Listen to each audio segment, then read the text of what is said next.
नाज़रीन, सिंध समेत सॼी दुनिया में अॼु माहिरनि जो आलमी ॾिहाड़ो ख़ुलूस ऐं मोहब्बत सां मल्हाए पियो वञे।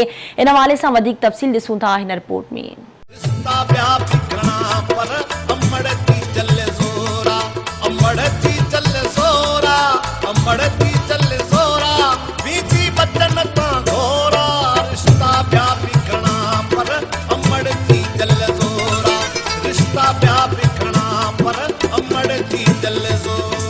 अमर दुनिया जी अज़ीम हस्ती है, जेकॾहिं दुनिया में सच्चो प्यार है तो वो अमर जो ही है, जेका औलाद से बिना कंहिं लोभ ऐं लालच जे प्यार करे थी, पाण सवें सख्तियूं सहे थी, दुख डोलावा ॾिसे थी, मेहनत मशक़त करे थी, पर औलाद के ॾुखियो ॾिसण भी नथी चाहे।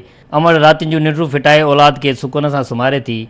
माउ औलाद मथां गर्मी सर्दी त छा मथस कख भी बर्दाश्त नथी करे।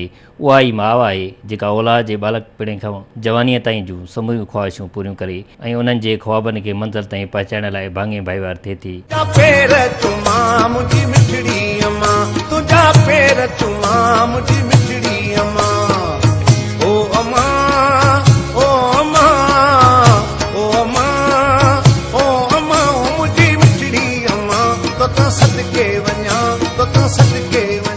अमर के इस्लाम समेत दुनिया जा सब मज़हब भी अहमियत ॾियनि था। एतिरे ताईं जो असांजे पालणहार चयो आहे त माउ जे पेरनि हेठां जन्नत आहे। तोड़े जो केतिरा ई अहिड़ा माण्हू आहिनि जेके अॻिते हली तरक़ीअ जूं मंज़ूरूं माणे पंहिंजे अमड़ियुनि खे विसारे वियनि था। उहे अमड़ियूं मानी गबे लाइ परेशान थियनि थियूं। यकीनन अहिड़ा किरदार इंसान जो जीव झिंझोड़े विझनि था।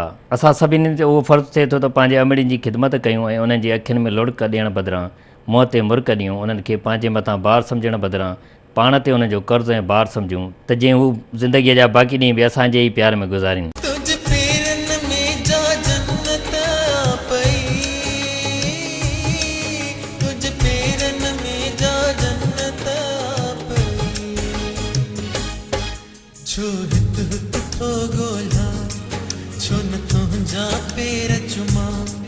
छो दर दर ते भटका